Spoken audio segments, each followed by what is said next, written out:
Bismillahirrahmanirrahim. Ya yang rileks saja ya. Saya pernah ketemu orang yang pakaiannya itu ndak mungkin kalau orang syariat bilang ndak syar'i lah.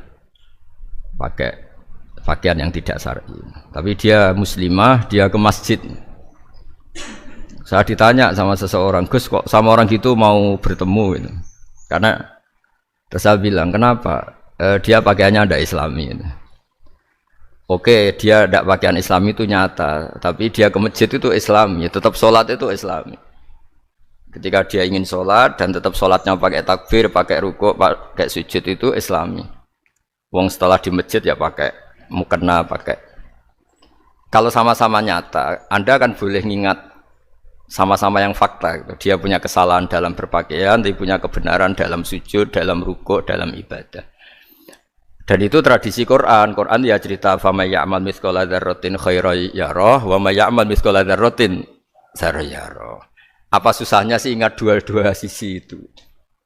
Sama bernegara atau bertetangga, kita bayangkan jangan bernegara dulu, terlalu luas, bertetangga saja ukuran. Karena nanti sama, bernegara sama bertetangga itu hadisnya sama. Kita di kampung itu ya ada masjid dan orang-orang yang enggak sholat juga nyumbang masjid. Bahkan ada yang nyumbang masjid banyak terus tidak sholat karena keramik saya sudah sholat katanya. Saya pernah ketemu orang model gitu itu ya ada. Jadi tapi ada juga yang sholat terus tapi nggak pernah nyumbang masjid. Ya orang banyak. Intinya itu Allah itu punya tradisi, punya sunnatullah. Kebaikan ya dihitung, kejelekan juga dihitung. Dulu ketika Rasulullah SAW hidup bersama komunitas yang majmu', itu sebetulnya permintaannya Nabi jangan halangi kami saat mau beribadah. Dulu sampai perang karena mereka menghalangi. Sebenarnya problem mereka wa yasudduna an sabilillah, menghalangi. Sebenarnya kalau dulu saling toleransi ya gak ada masalah. Artinya ketika Anda ingin sholat di Indonesia gak dihalangi, ingin pengajian gak dihalangi, sebenarnya ini gak ada masalah. Ya, soal ada kebaikan, ada keburukan ya mulai Nabi Adam sampai sekarang sampai kiamat. Itu cara pandang. Jadi cara pandang kita terhadap orang lain itu harus hal-hal yang nyata. Kalau kesalahan mereka nyata, kebaikan mereka juga nyata. Kenapa kita hanya ingat sisi yang jelek, tidak ingat sisi yang baik? Saya sering cerita ke santri-santri saya, setiap saya pengajian diundang orang di mana-mana itu saya mesti istighfar. Karena nggak ada pilihan. Saat saya datang ke pengajian di Sulawesi misalnya, saya tinggal ngaji di sini. Saat saya ngaji di sini, ninggal undangan yang di sana. Hidup itu tidak banyak pilihan, meninggalkan kebaikan, melakukan kebaikan. Artinya gini, dalam kebaikan saja ada kebaikan yang ditinggalkan. Apalagi dalam kejelekan. Makanya di sini ada pepatah terkenal dalam ilmu tasawuf itu. Wastighfaruna yahtaju ilal istighfar. Saat Anda baik saja butuh istighfar. Bapak saya kalau guyon gini, Mas Sofyan. Ada imam istiqomah jadi imam masjid sampai tua sampai batuk-batuk itu bagus istiqomah tapi itu masalah kata bapak akhirnya nggak kaderisasi katanya. Itu istiqomah apa nggak mau diganti orang lain katanya. Ada kiai dai di mana-mana itu mesti orang muji wah itu dai di mana-mana laris nggak pernah di rumah pondoknya pasti bubar itu karena ditinggal. Jadi kebaikan seperti ada orang sering sowan kiai wah itu malah lebih masalah lagi kan. Kadang kiainya pas istirahat, yang disalamkan template uang jatah susu anaknya. Hari itu waya tagihan malah lari sowan kiai. Dan harusnya di rumah ada berdoain tagihan listrik entah apa. Jadi makanya di hikam itu terkenal kata-kata manusia itu siapa? Manusia itu mangkanat mahasinuhu masawiyah fakih falatakunu masawihi masawiyah. Manusia itu orang ketika baik saja salah, apalagi pas salah. Coba saya misalnya pidato begini, di atas panggung saya orang alim pidato nasihati orang. Di saat yang sama seperti yang tanya Mas Wildan tadi ada agak sopannya. Di situ ada mungkin orang yang lebih sepuh timbang saya. Masa lebih muda kok di atas? Yang di bawah lebih tua. Ada agak sopannya. Mau enggak pidato disuruh, mau di atas disuruh, enggak sopan sama yang. Tapi misalnya yang paling sepuh pidato enggak pernah ngaji kok pidato terus gimana?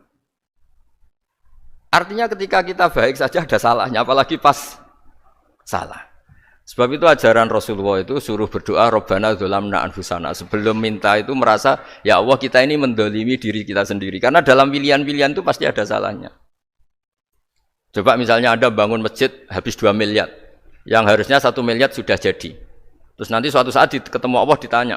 Itu ada orang miskin, fakir miskin, yatim. Andai kan kamu sumbang 1 miliar itu sejahtera semua. Gara-gara kamu bangun masjid terlalu mewah. Ya tapi kadang-kadang orang kebaikannya itu orientasinya bangun masjid, gak tertarik nyumbang fakir. Saat itu cara berpikir gitu mau apa? Tapi kalau dia kumuluhur manusia terbaik karena bangun masjid 2 miliar, coba diaudit secara kepentingan syar'i. Penting mana dengan ngasih makan fakir miskin? Penting mana dengan menikahkan janda misalnya? Penting mana dengan pendidikan? Apa artinya masjid mewah orang nggak tahu halal haram, nggak tahu najis, nggak tahu cara sesuci, nggak tahu cara adzan yang benar.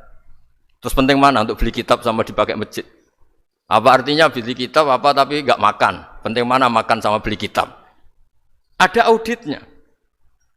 Makanya manusia itu ketika baik pun disuruh istighfar. Apalagi ketika salah. Nah dengan perasaan seperti itu kebencian pada orang lain luluh karena potensi baik pada orang lain ternyata tinggi dan potensi salah ke kita juga tinggi. Nah dilatih gitu. Jadi di Ihya itu ada kitab tawaduk.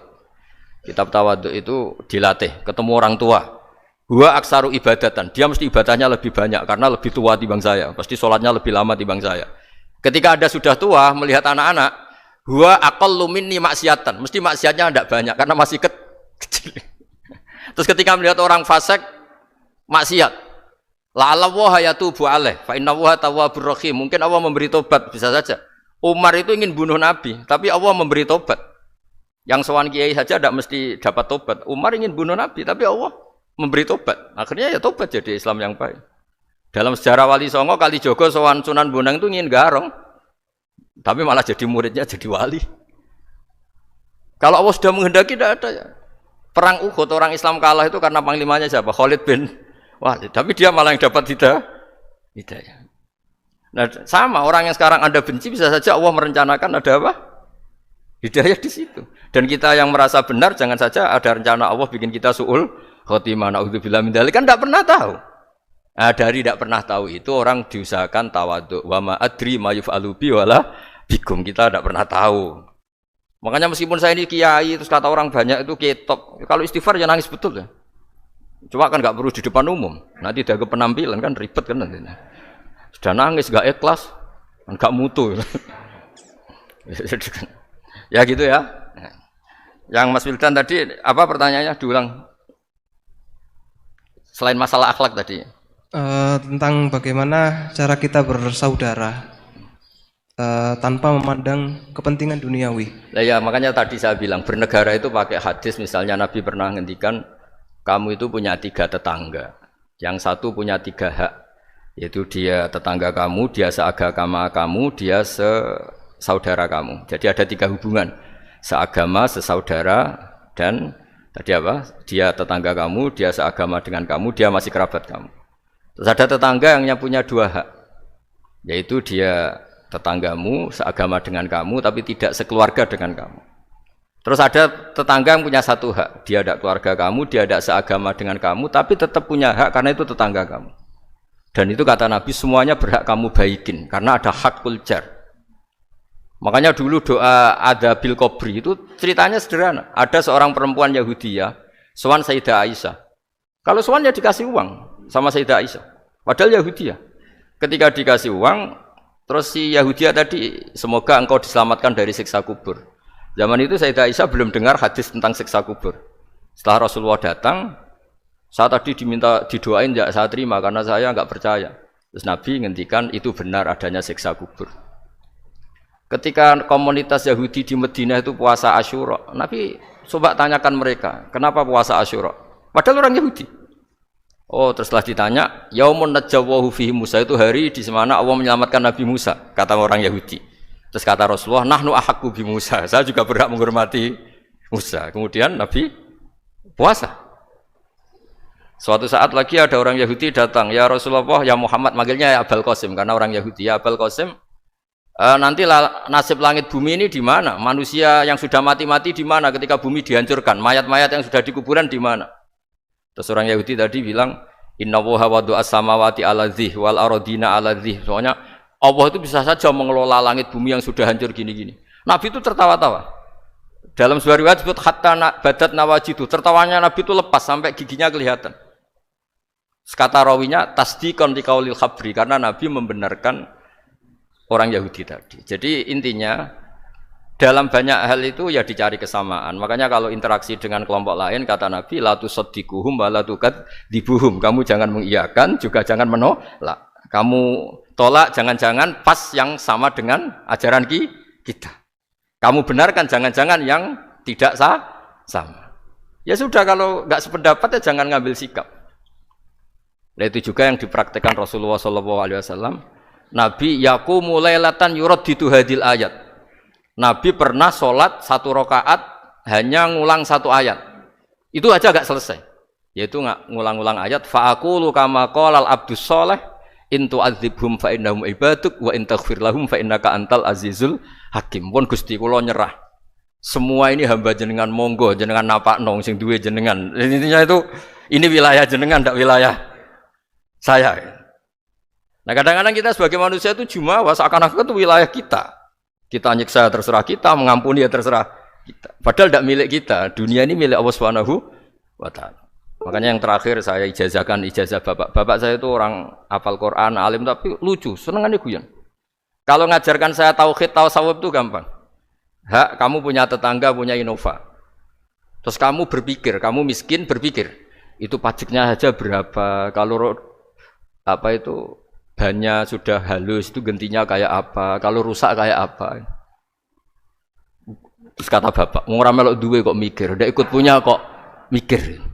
Terus coba kamu nggak ikut punya Alphard, terus saya mikir, wah itu pajaknya berapa Pak Martinus, bisa dipakai beli motor kan, pajaknya apa? Alphard ini. Oh nggak ikut punya kok. Nah, dunia itu rawekmu, mbok pikir lah apa ono sing duwe. Maksudnya itu, dunia itu milik Allah, apa kamu pikir itu milik yang punya gitu. Nah, itu yang dimaksud dalam ilmu tasawuf, da'it tadbir fama qoma bi ghairuk la tuqim bihi nafsak. Sudah kamu tidak usah ikut campur, itu wilayahnya Allah gitu, karena wong ndak ikut punya kok ikut mikir. Anda benci orang, benci sekali karena dia tauhid misalnya. Jangan-jangan Allah punya rencana memberi hidayah dia. Atau Allah punya rencana dari dia keluar orang-orang Islam yang soleh.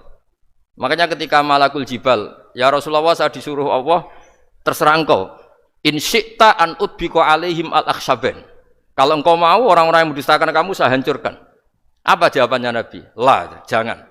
Bal arju ayyukhrijawah min aslabihim ma ya'budu wa la yusyriku bihi syai'an, itu di Bukhari. Enggak, bisa saja sekarang dia kafir, anak turunnya jadi Islam. Dan betul.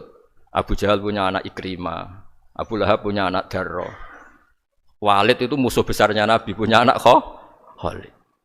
Ya sudahlah, kita selalu berharap bahwa ini wilayahnya Allah. Sudah kita berharap. Agama ini bagi yang selalu punya harapan. Dimangkana yarjuwoha, orang yang selalu punya harapan. Kita berharap tambah hari tambah baik, tambah damai, tambah kondusif, tambah segalanya baik.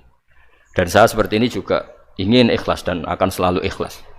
Ya saya sering bilang kalau pejabat mau sini itu sering tak ngel-ngel. Saya ini sudah ingin Indonesia itu baik itu tanpa diminta. Kalau diminta itu malah seakan-akan saya belum melakukan ini kan. Sudah saya lakukan kok baru minta, karena ini wilayah kita semua, artinya ingin baik itu keinginan kita semua, status kita. Kata Sayyid Zabidi dalam kitab Ithaf, keinginan baik itu syakhsiyatuk wa hakikatuk. Itu kamu sekali. Manusia itu kan kata Allah Ta'ala, saya pertama menciptakan manusia itu hunafa, orang yang berkeinginan baik.